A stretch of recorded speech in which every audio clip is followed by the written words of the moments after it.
Hello everyone and welcome to history class. आज का हमारा टॉपिक है थर्ड एंग्लो फ्रेंच वार और थर्ड कर्नाटिक वार। आज हम पढ़ेंगे थर्ड एंग्लो फ्रेंच वार के बारे में, जो होती है 1756 से लेकर 63 के बीच।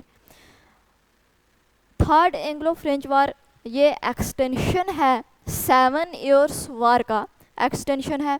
ये 7 ईयर्स वार जो है ये चल रही होती है यूरोप में। 7 ईयर्स वार यूरोप में फ्रेंच और ब्रिटिश ये आपस में यूरोप में लड़ रहे होते हैं। क्या 7 ईयर्स वार, और इसी का एक्सटेंशन जो होता है वो इंडिया में देखने को मिलता है। अब इंडिया में 23 मार्च 1757 में ब्रिटिश ईस्ट इंडिया कंपनी, ये 7 ईयर वार जो है ये 1756 टू 63 इस टाइम पीरियड में चलती है। और इसी टाइम पीरियड में इंडिया में भी थर्ड एंग्लो फ्रेंच वार जो है वो शुरू होती है। और अब इंडिया में क्या हो रहा होता है कि 1757 में जब British East India company attack करती है चंदरनगौर के ऊपर। चंदरनगौर एक जगह है जहाँ पर जिस जगह पर क्या होता है, फ्रेंच की फैक्ट्री होती है, फ्रेंच का सेटलमेंट होता है। कहाँ पर? चंदरनगौर में फ्रेंच फैक्ट्री होती है। इस फ्रेंच फैक्ट्री के ऊपर ब्रिटिश ईस्ट इंडिया कंपनी क्या कर देती है? अटैक कर देती है। और उस टाइम जो फ्रेंच का गवर्नर जनरल होता है वो होता है लैरिट होता है गवर्नर जनरल। अब लैरिट से चीज़ें संभलती नहीं हैं, तो लैरिट को रिप्लेस करती है French East India company. French replace करते हैं लैरिट को, और लैरिट की जगह गवर्नर जनरल को लाया जाता है कॉन्ट द लैली को। ये गवर्नर जनरल नया बनता है। अब लैली क्या करता है, जो फोर्ट सेंट डेविड जो है इसको कैप्चर कर लेता है। फोर्ट सेंट डेविड को कैप्चर कर लेता है, और फिर इसके बाद इसमें ये सक्सेस हो जाता है। जब इसको यहाँ इसमें सक्सेस मिलती है तो फिर इसका जो नेक्स्ट टारगेट इसका होता है कि हम अब फोर्ट सेंट जॉर्ज के ऊपर अटैक करेंगे। Next target. पहला इसने फोर्ट सेंट डेविड पे अटैक किया, इसको कैप्चर कर लिया, यहाँ पर तो ये सक्सेस हो गए। लेकिन अब दूसरा टारगेट जो इसका रहा वो फोर्ट सेंट जॉर्ज के ऊपर अटैक किया इन्होंने। इसको कैप्चर करना चाहते थे लेकिन नॉट सक्सेसफुल, यहाँ इसमें ये सक्सेस नहीं हो पाए और यहाँ पर ये हार जाते हैं। तो हारते क्यों हैं, यहाँ पर इनको सक्सेस क्यों नहीं मिली?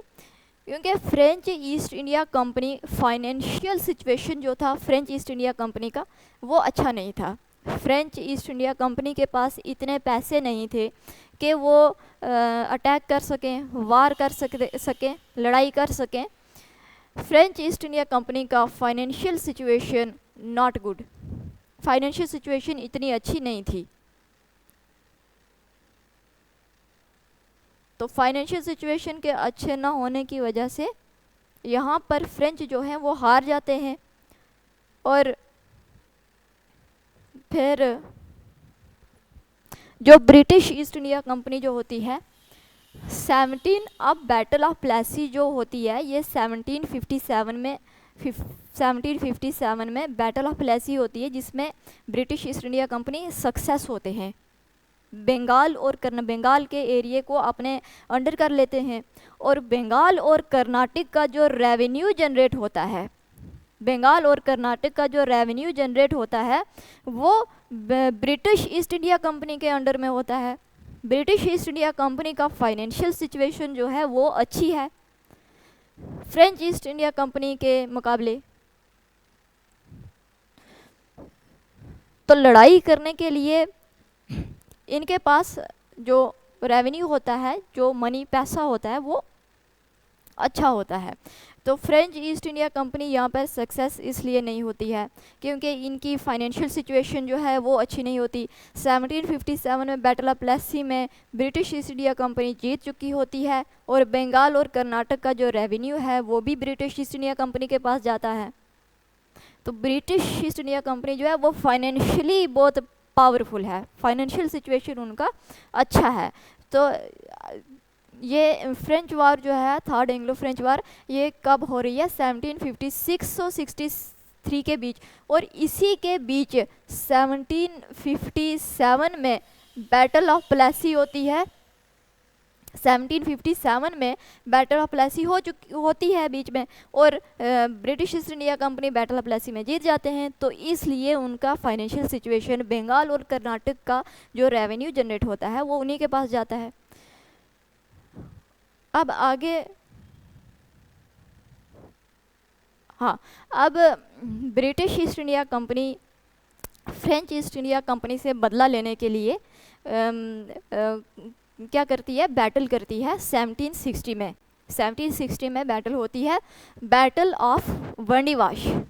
बैटल ऑफ वंडीवाश होती है। वंडीवाश एक जगह है कर्नाटक रीजन में। कर्नाटक रीजन में वंडीवाश जो है एक जगह है, वहाँ पर ये लड़ाई करते हैं। कब? 1760 में। अब एक तरफ फ्रेंच ईस्ट इंडिया कंपनी और दूसरी तरफ British East India company. French East India company का कमांडर इन चीफ कौन है? कौंट दी लेली कमांडर है। और ब्रिटिश ईस्ट इंडिया कंपनी का जनरल कौन है? आयरी कोट। ये ब्रिटिश ईस्ट इंडिया कंपनी का जनरल है। अब इन दोनों के बीच लड़ाई होती है, और इसमें आयरी कोट जो है वो लेली को हरा देता है। मतलब कि फ्रेंच ईस्ट इंडिया कंपनी हार जाती है और ब्रिटिश ईस्ट इंडिया कंपनी जीत जाती है। किस में? बैटल ऑफ वंडीवाश में। कब? 1760 में होती है। और फिर इसके बाद पौंडीचेरी, माही एंड कराईकल, ये तीनों जो स्टेट होती हैं ये फ्रेंच के अंडर में होती हैं पहले, लेकिन इस वार के बैटल के हारने के बाद ये ब्रिटिश अपने कंट्रोल में कर लेते हैं। ब्रिटिश ईस्ट इंडिया कंपनी अपने अंडर ले लेती है इन तीन स्टेट्स को, पौंडीचेरी, माही और कराईकल को। अब क्या होता है? अब आफ्टर दिस वार और दिस बैटल, फ्रेंच जो है अनइम्पॉर्टेंट इन इंडियन पॉलिटिक्स, उनकी इतनी इम्पोर्टेंस नहीं रहती है।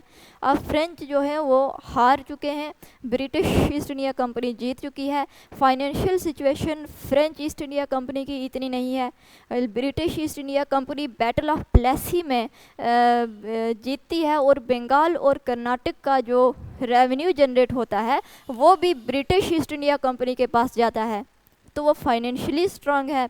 फ्रेंच ईस्ट इंडिया कंपनी यहाँ पर हार जाती है और अनइम्पॉर्टेंट हो जाती है इंडियन पॉलिटिक्स में।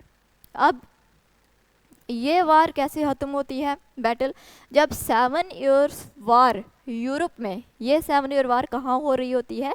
यूरोप में फ्रांस, फ्रेंच और ब्रिटिश के बीच। यूरोप में बैटल 7 ईयर्स वार चल रही होती है फ्रेंच और ब्रिटिश के बीच, इंग्लिश के बीच। और ये वार एंड होती है, ended with treaty of Paris 1763 में। 1763 में ट्रीटी ऑफ पेरिस होती है ब्रिटिश और फ्रेंच के बीच। अब इस ट्रीटी में क्या होता है? Both English and French return there territories.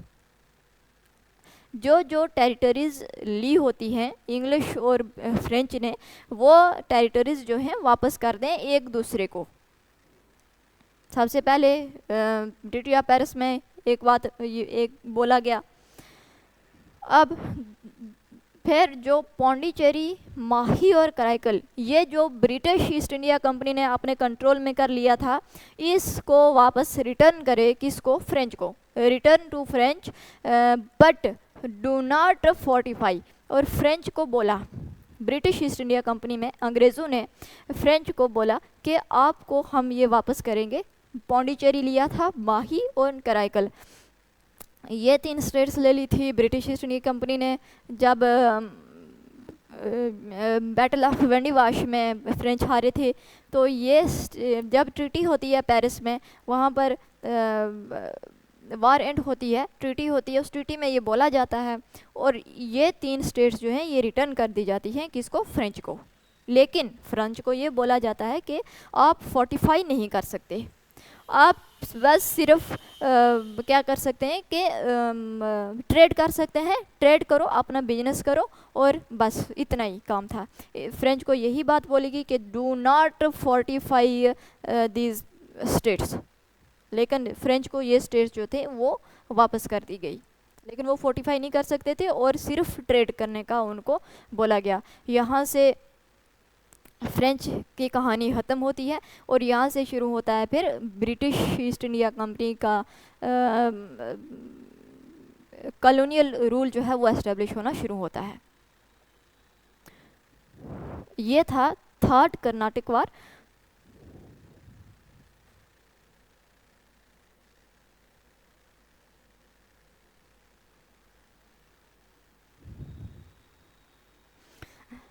इससे आगे हम नेक्स्ट वीडियो में करेंगे। आज के लिए इतना ही। Thank you so much.